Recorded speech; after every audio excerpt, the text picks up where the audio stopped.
Assalamualaikum warahmatullahi wabarakatuh.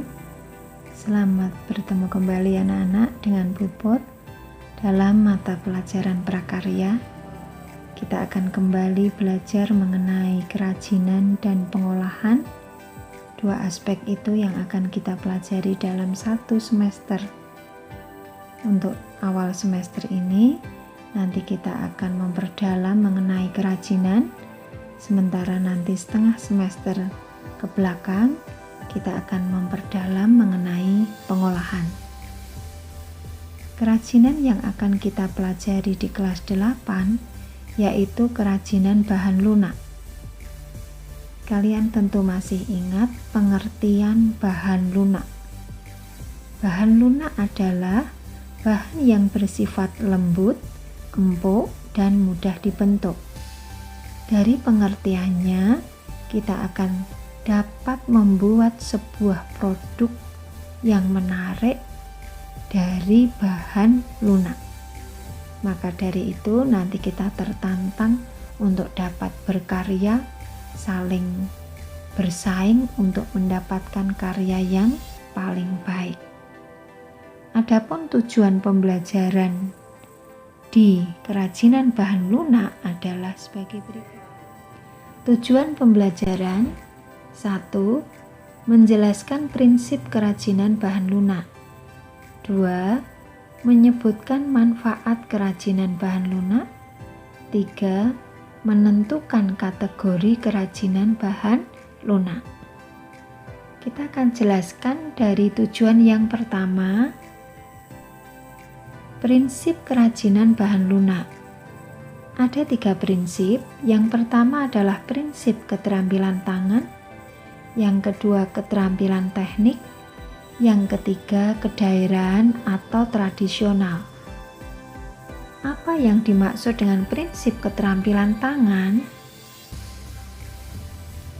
Prinsip keterampilan tangan adalah bahwa kerajinan tetap mengandalkan tangan, tidak hanya bertumpu pada kekuatan mesin.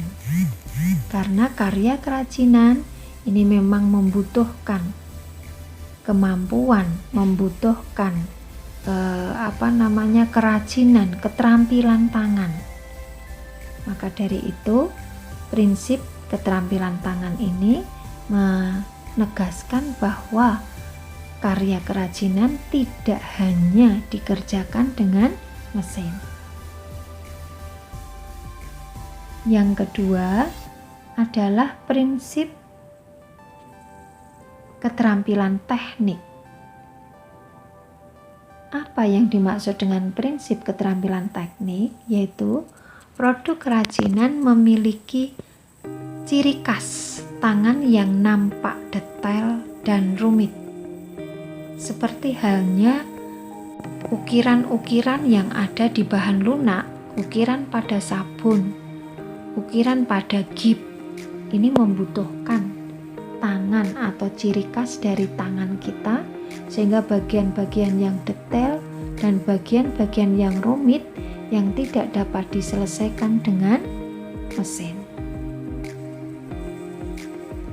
Prinsip yang ketiga adalah prinsip kedaerahan atau tradisional, bahwa produk kerajinan mempunyai nilai guna praktis, bersifat universal, dan masih dipengaruhi oleh adat istiadat. Berguna praktis maksudnya dapat berguna sebagai benda pakai ataupun dapat berguna sebagai benda hias. Bersifat universal, bersifat umum, dapat digemari oleh kalangan orang banyak, itu universal, dan masih dipengaruhi oleh adat istiadat setempat. Berikutnya adalah tujuan pembelajaran yang kedua, yaitu manfaat kerajinan bahan lunak. Kerajinan bahan lunak bermanfaat 1. Sebagai kelengkapan busana, sebagai contohnya ada kalung, ada bros, ada gelang, dan lain sebagainya.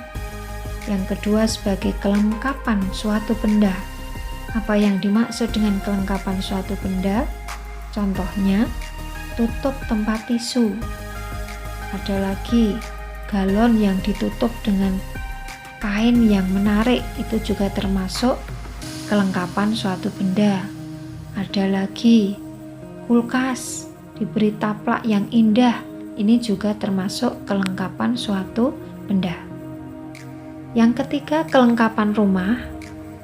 Ini biasanya untuk berperan untuk memperindah kondisi rumah seseorang atau rumah kita.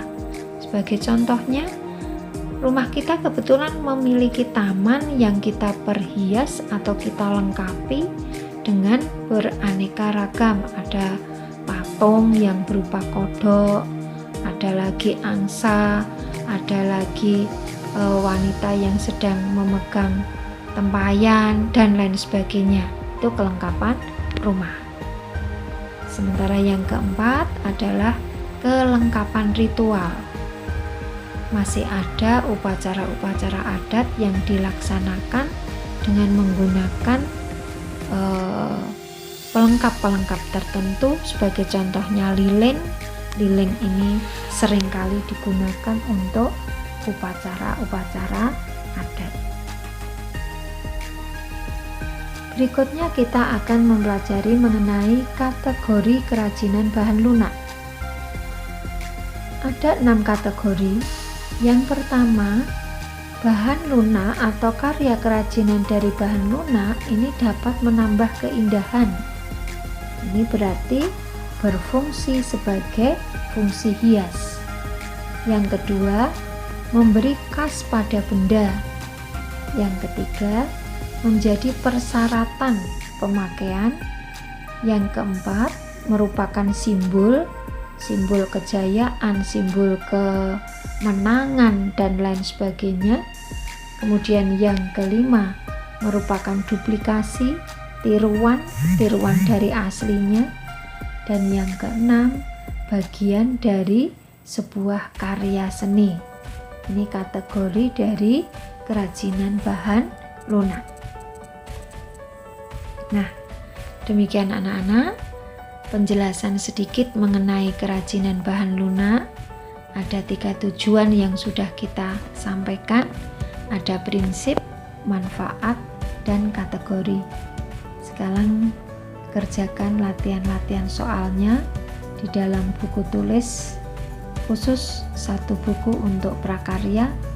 Kemudian setelah selesai nanti bisa kalian foto atau digambar, kirim foto ini lewat Japri Bupor sehingga nanti bisa saya nilai. Ada 5 soal anak-anak yang perlu kalian kerjakan. Nah, ini soal yang kelima.